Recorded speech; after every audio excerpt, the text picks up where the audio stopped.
Halo, selamat datang di kanal YouTube ini. Kali ini akan dibahas mengenai sekilas sengketa lingkungan hidup di Peradilan Tata Usaha Negara. Berikut adalah dasar hukum yang terkait. Kali ini akan dibahas dua ketentuan penting ya, Undang-Undang Perlindungan dan Pengelolaan Lingkungan Hidup dan Perma 1 2023. Silakan disimak. Pertama, Undang-Undang Perlindungan dan Pengelolaan Lingkungan Hidup. Berikut adalah bab yang penting untuk dipelajari. Mulai dari pasal 84 sampai dengan pasal 93. Pasal 84 Undang-Undang PPLH mengatur mengenai penyelesaian sengketa lingkungan hidup yang mana dapat ditempuh melalui pengadilan atau di luar pengadilan. Pilihan penyelesaian sengketa ini dilakukan secara sukarela. Dalam hal ada gugatan, maka gugatan melalui pengadilan hanya dapat ditempuh apabila upaya penyelesaian sengketa di luar pengadilan yang dipilih dinyatakan tidak berhasil. Lebih lanjut, pasal 85 mengatur bahwa penyelesaian di luar pengadilan dilakukan untuk mencapai kesepakatan mengenai beberapa hal berikut ya. Dalam penyelesaian sengketa lingkungan hidup di luar pengadilan dapat digunakan jasa mediator dan atau arbiter untuk membantu menyelesaikan sengketa lingkungan hidup. Masyarakat juga dapat membentuk lembaga penyedia jasa penyelesaian sengketa lingkungan hidup yang bersifat bebas dan tidak berpihak. Lihat di pasal 86 ya. Selanjutnya, pasal 87 sampai dengan pasal 93 mengatur mengenai penyelesaian sengketa lingkungan hidup melalui pengadilan. Berikut adalah bagian pengaturannya.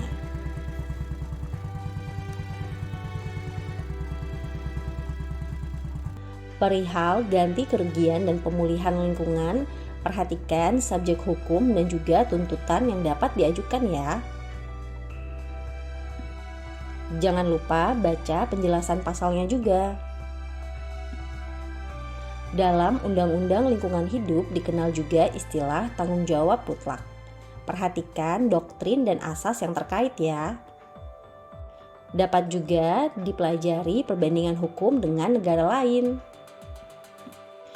Berikut adalah tenggat kedaluarsa untuk pengajuan gugatan.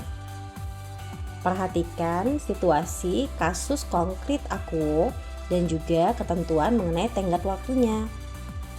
Pemerintah dan pemerintah daerah juga memiliki hak gugat loh. Silahkan dipelajari ya. Masyarakat juga memiliki hak gugat. Hal ini sering diistilahkan dengan gugatan perwakilan kelompok atau class action. Perhatikan kesamaan fakta atau peristiwa, dasar hukum, serta jenis tuntutan di antara wakil kelompok dengan anggota kelompoknya ya. Kemudian hak gugat organisasi lingkungan hidup. Perhatikan persyaratan organisasi lingkungan hidup yang dapat mengajukan gugatan ya. Selanjutnya, pasal 93 mengatur mengenai gugatan administratif. Dalam hal ini, setiap orang dapat mengajukan gugatan terhadap keputusan tata usaha negara apabila, silakan dibaca. Pada pokoknya, tata cara pengajuan gugatan terhadap keputusan TUN mengacu pada hukum acara peradilan tata usaha negara ya. Nah, sebagai lex specialis derogat legi generali, maka dalam sengketa lingkungan hidup terdapat peraturan Mahkamah Agung nomor 1 tahun 2023 tentang pedoman mengadili perkara lingkungan hidup. Berikut adalah bagian ketentuan tersebut. Pada pasal 1 dapat diketahui kira-kira muatan apa saja yang ada di dalam perma tersebut ya.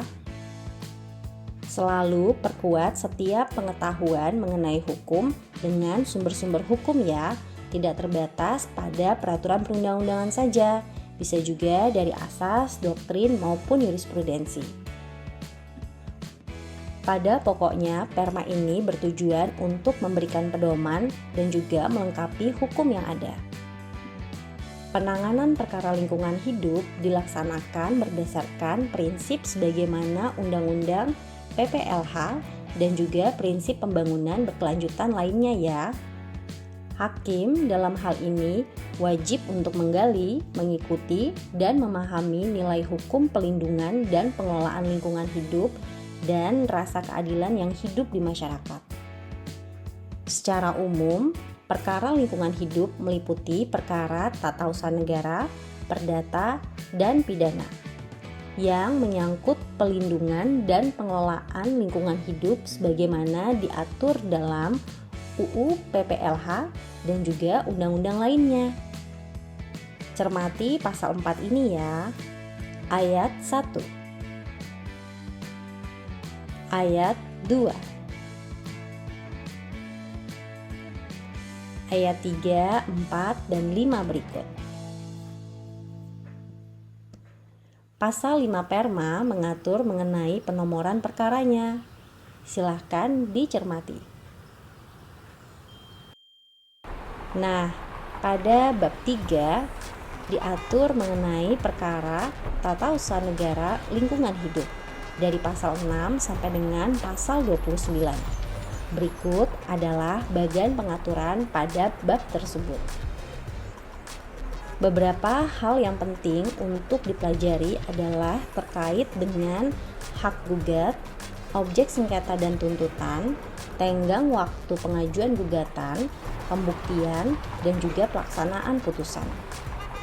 Dalam hak gugat, perkuat pemahaman mengenai gugatan perwakilan kelompok, gugatan organisasi lingkungan hidup, dan gugatan warga negara. Kemudian, cermati pula kesesuaian antara objek sengketa dengan tuntutannya. Secara umum, hak gugat berkaitan dengan subjek hukum dan juga kepentingan dari subjek hukum tersebut. Juga keterkaitannya dengan situasi lingkungan hidup yang dipersoalkan. Dicermati ya.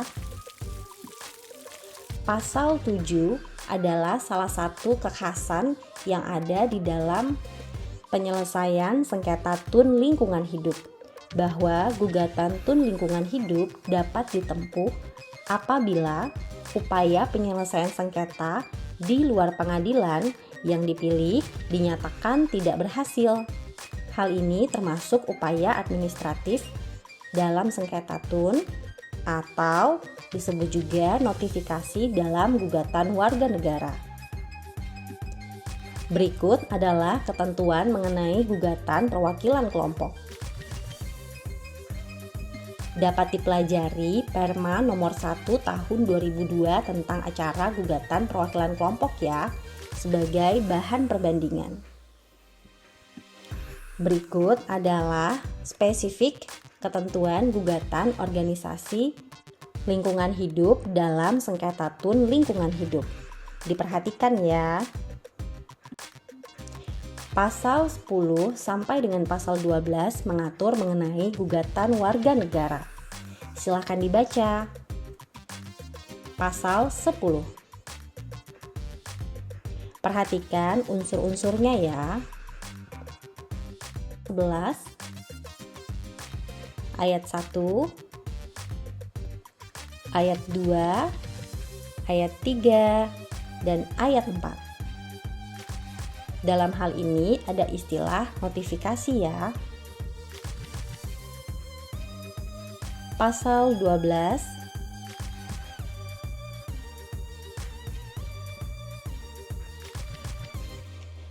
Pasal 13 objek sengketa. Secara umum, objek sengketa dalam sengketa tun lingkungan hidup meliputi keputusan dan atau tindakan.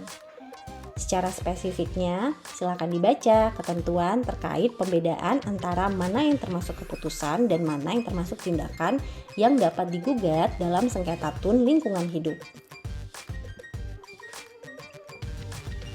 Kemudian, pasal 14 mengatur mengenai tuntutan. Silakan dibaca. Penggugat dapat juga mengajukan permohonan penundaan pelaksanaan keputusan dan atau tindakan. Selanjutnya pasal 16 dan pasal 17. Cermati setiap spesifikasi subjek hukum dan juga tuntutan yang dapat diajukannya ya. Berikut adalah ketentuan mengenai tenggang waktu pengajuan gugatan tun. Silakan dipahami. Selanjutnya, pasal 19 sampai dengan pasal 27 mengatur mengenai pembuktian dalam perkara tun lingkungan hidup. Alat buktinya berupa 6 hal berikut ya. Cermati setiap pengaturan spesifiknya. Beberapa alat bukti yang diatur khusus antara lain bukti ilmiah, AMDAL dan UKL-UPL, ahli, cara hakim mempertimbangkan bukti ilmiah, baku mutu lingkungan hidup dan atau kriteria baku kerusakan lingkungan hidup, hasil kajian,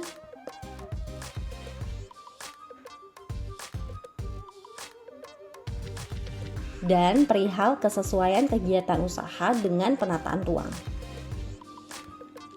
Lebih lanjut, pasal 26 mengatur bahwa pengujian terhadap keabsahan keputusan dan atau tindakan dapat dilakukan dengan menggunakan 3 alat uji berikut ya: peraturan perundang-undangan, AUPB, dan ketentuan hak asasi manusia. Dalam hal ini, hakim menerapkan asas kehati-hatian dengan mempertimbangkan hal-hal berikut ini ya. Kemudian pelaksanaan putusan. Silakan dicermati pasal 28 dan pasal 29 Perma 1 2023 sebagai berikut.